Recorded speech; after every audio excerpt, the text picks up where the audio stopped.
Welcome back. It's time for another week of Political Breakfast. We are so glad that you are here and listening on WABE. It is Election Day, and with me are our strategists, Brian Robinson and Tharon Johnson. Hello to both of you. Hey there. I love Election Day, usually. A lot of people are talking about this Public Service Commission race, the only statewide race on the ballot. I don't know. What do you think turnout's going to be?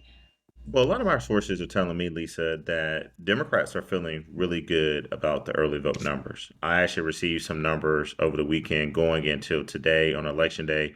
When you look at early voting, Democrats are what we call a plus 16, meaning like if you just look at kind of where we are as far as compared to Republicans, it's a high number. Now, that doesn't mean that Republicans can't have a huge turnout today, but I definitely think while the turnout is definitely low, I think the reports that I saw is that only about 9% of registered voters have actually cast ballots. But the good news for us is that 33% of those total votes that are cast are Black voters. And so we know that every single time you hear me and B-Rob talk about the 30-30-30 rule, but if you can get up to 30% of Black voters, that's good. And then lastly, the one thing that does sort of give me hope, but also I think that Republicans are looking at these same numbers. If you look at the top 10 counties that have turned out so far, a lot of these counties are in the rural areas, but the two that are big in the metro area, really just one, is actually Fulton County being a county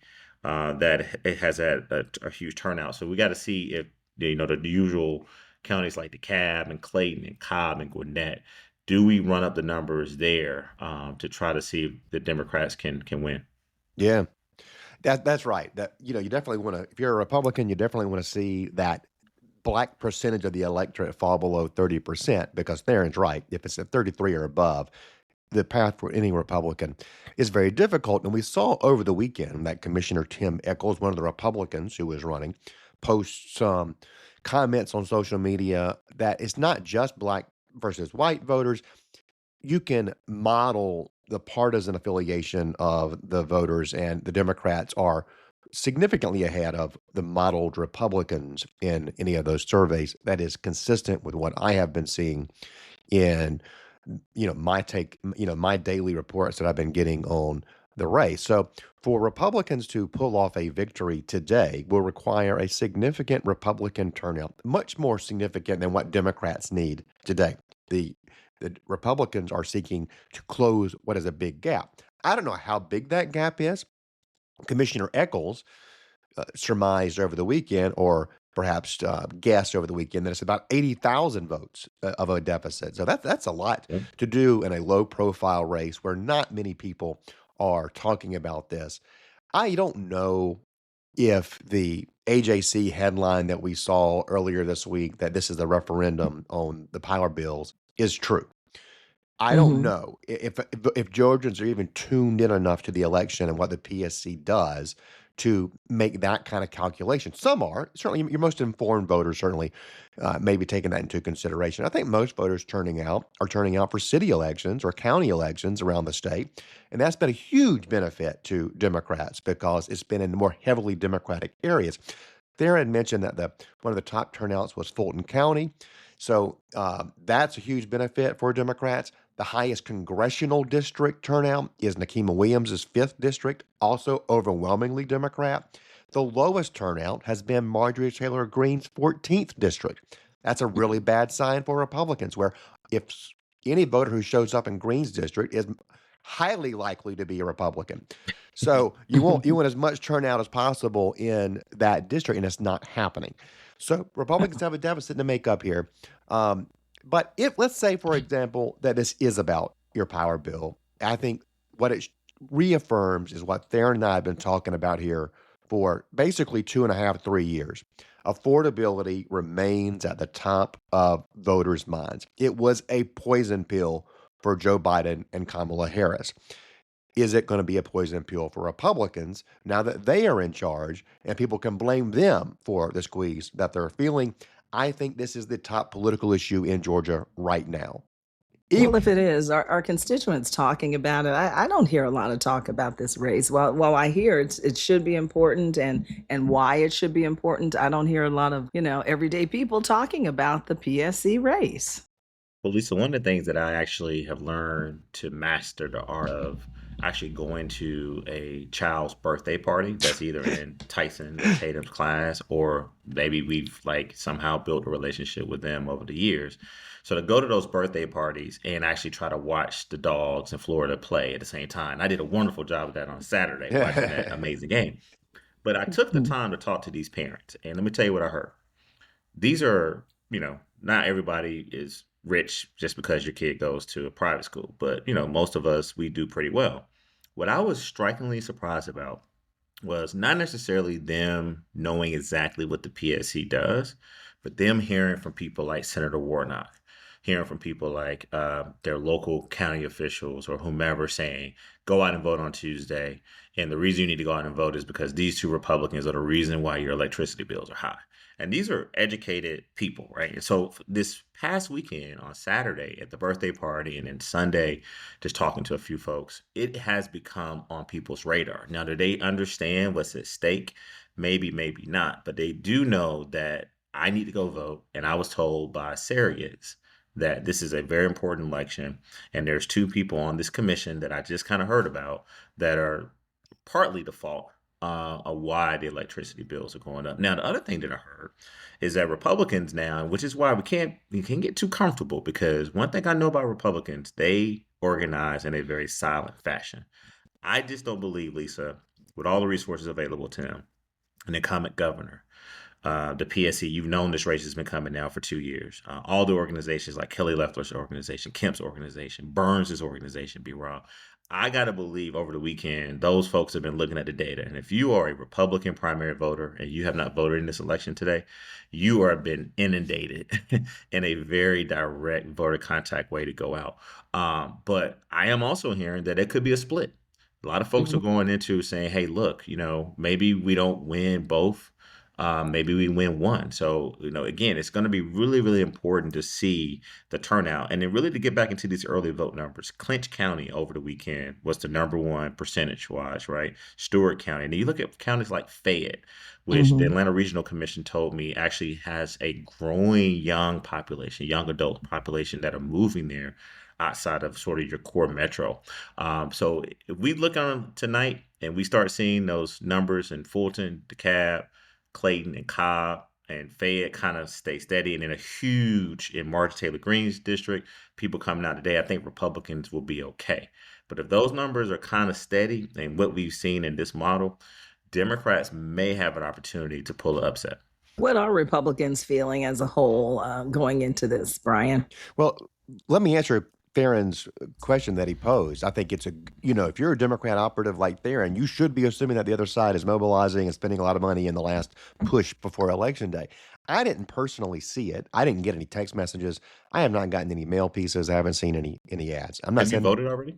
Like, did you go vote before today? Great point. You're exactly right. I should have thought of that. I voted first day. I mean, I was in there. Well, you did the first day? You were first in line. Shout out. Right. Hey, guess what, Tim and Fitz? Those consultants are not wasting your money, because if they were still texting Ryan Robinson today telling him to go vote, then you need to get your money back from those. Something's wrong. Right. Something's wrong. That's exactly right. Wow. I was at the North DeKalb Senior Center on the first day alone. I mean, they had a pool table in there, some chess I could have played by myself for hours. There was nobody else there.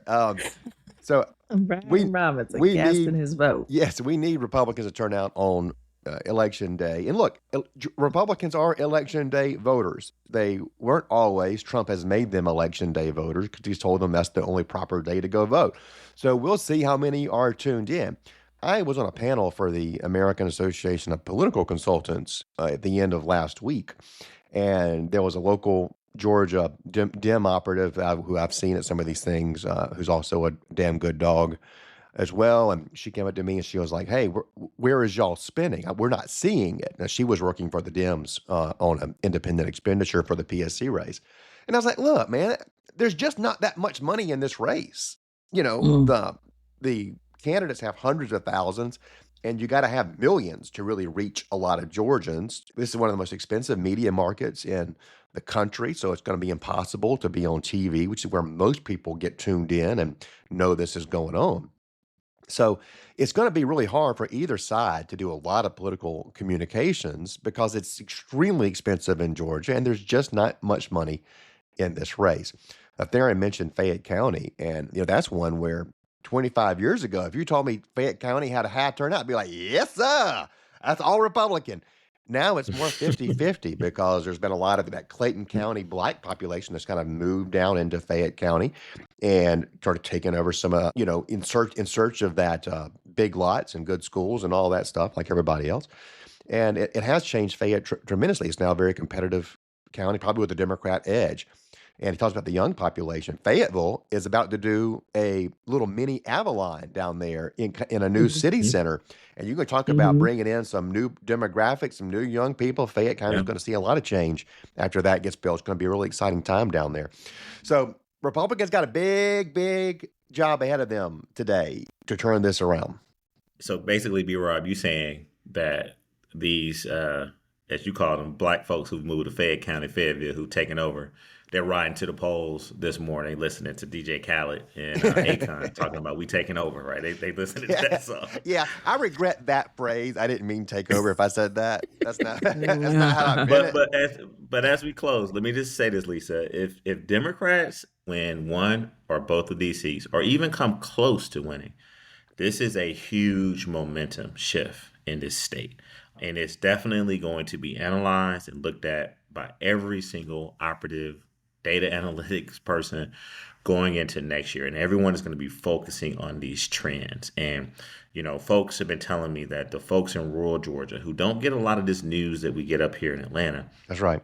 Are very concerned about the cost of living, very concerned about things that they can do and cannot do to try to affect their everyday lives. And so I think while the turnout is low, it looks like it's folks who are coming out against something. Can the Republicans rally their base today to get people to come out for something? And what is that for, right? To your point, B-Rock, about the conversation you had. And I think that a lot of money is being spent and a lot of targeting is going on right now. Yeah. As I talk about the Public Service Commission, I don't think I've weighed in here with anything that's pro one side or the other. It's just been kind of analysis. But I do want to point out that I have been working for a couple of months helping some media push for Fitz Johnson, kind of booking him and media around the state. So I have been involved and on a payroll there. And, it's my concern in the big picture for this Republicans. And one thing I say to my Republican friends is, regardless of what you think about the Public Service Commission race, even if it's different than what I think, I want to see the Republicans win because I don't agree with the policies that the Democrats want to bring to the commission. That is my personal stance. Now, I think I'm very much in the mainstream of where most American Republicans are on energy policy. I'm for an all of the above, increased supply side of this policy debate.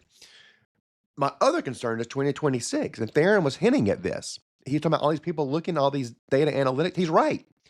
And we're going to signal to the country that Georgia is very competitive in 2026, and it's going to bring in a lot of Democrat money. So Republicans need to get out and vote for this, just to not signal to the rest of the country, hey, come pour a bunch of Democrat money here, right? This isn't just a checkers game. This is a chess match, and it's not just today. It is the next 365 days. Well, yeah, we'll see how many people trickle into the polls today, and we'll talk about it later in the week. Before we get out of here today, any other races you guys are watching outside of the Georgia Public Service Commission? For example, the Atlanta mayor's race, the city council race in Atlanta, and a couple of things going on in Gwinnett. Anything sticks out to you all? Well, I'm supporting Mayor Dickens. Can't vote for him because I actually live in Sandy Springs now, but he does have three opponents: Helmut Love, Domaliski, Kalima Jackson is apparently running, and also Eddie Meredith. But the big one that everyone is watching is the city council president race in Atlanta. Yeah. Marcy Carey Overstreet is a wonderful woman who I think has done a good job on the council, but she's running against a guy, Rohit, who has made some waves. I mean, he's made some impact. Comes in with a very different That's the race message. to watch, I think. Yeah. And then real Yeah. quick, wrap up Atlanta, Sandy Springs. I'm definitely watching the Sandy Springs mayor's race. I Mm-hmm. think in that one, everybody's waiting to see what happens with Jody, Andy Bauman, Rusty Paul, and Dante Carter. I think that will probably go to a runoff. Andy Bauman is my council member. I think he's done a good job on the council. And let's see, Jody, Rochelle, and Dante and Andy are able to push Rusty to a runoff. And then lastly, Wayne Martin in District 11, I think is doing a good job. And Dustin Hillis, who's on the city council, and Byron Amos are two incumbents right now who are running in the city of Atlanta. So those are just some of the races. Oh, and then lastly, it's too many to name, but we have about 3 school board races that are happening in Atlanta that folks need to pay attention to. I am very interested in the Sandy Springs mayor's race. Rusty Paul has been there for a long time. And, we don't even think all that much on the regional scale about Sandy Springs, but this is a big city. I don't think people realize what a big deal this is, like the governance of one of the largest cities in Georgia. I think it's got, 120, 130,000 people who live there. So it's a very important city in this region. And what happens there along that Roswell Road corridor is very important to the region as well. Yep. So that's one to watch. And I don't know the fundamentals of what's happening there. Rusty Paul has won without a lot of opposition or too much trouble in the past. But obviously the fact that all these folks are coming out show that there's some demand for a new generation of leadership. But, Rusty I can't point to anything and say, oh, here's a reason why we should take out Rusty Paul. I haven't seen that. Yeah. And then on the Atlanta City Council side, this is not professional view here. This is just a personal view. I have been watching with interest the race in the Buckhead City Council district because Thomas Worthy, an executive at Piedmont Hospital, is an old coworker of mine in the Dill administration. We were on the Hill together back 20 years ago when he was with Charlie Norwood and I was with Lynn Westmoreland. So I've known him for 2 decades. He is a character extraordinaire, and he has been on the MARTA board for a long time. And he will bring a lot of fun to the Atlanta City Council if he wins that race. And of course, he's been endorsed by Mayor Dickens. He had a fundraiser where he had the Delta CEO, the Cousins Property CEO, the UPS CEO all come. So definitely the high rollers in the city are hoping to see Thomas on the city council. And I want to see him on the city council because I went to my first one ever a few weeks ago. And I texted him and I'm like, why in the world would you ever want to spend your days doing this? And, I can't They wait still to go see him up there on and that on roster. and on and Oh, on. it goes on. My God. Hours of proclamation. Thomas definitely is a good man. Gave him some money and supported him, full disclosure, on his race. But he is running against some folks. He's running against Jamie Christie. He's running against Alan Daly. Also, Thad Flowers. Keep an eye on Thad. Thad is actually working very hard in this race. I was actually in my old neighborhood, Peachtree Park, and Thad had some support over there. Rebecca King and also mentioned Tom. And then real quick, Lisa, can't forget this because a lot of our listeners live in like downtown Atlanta, some of our amazing parks like the Old Fourth Ward and all those places. But District 2, Amir Faroqi decided not to run again. So that's a very competitive open seat there as well. It's got 5 people running in that race. Yeah, that's crowded. Yeah, they've got a crowded field there. And then Antonio Lewis, District 12, he's also an incumbent right now in Atlanta that faces some opposition too. Can't leave him out because I mentioned Dustin and Byron earlier. A lot to follow. All right, well, happy Election Day, and we'll check in again on Thursday.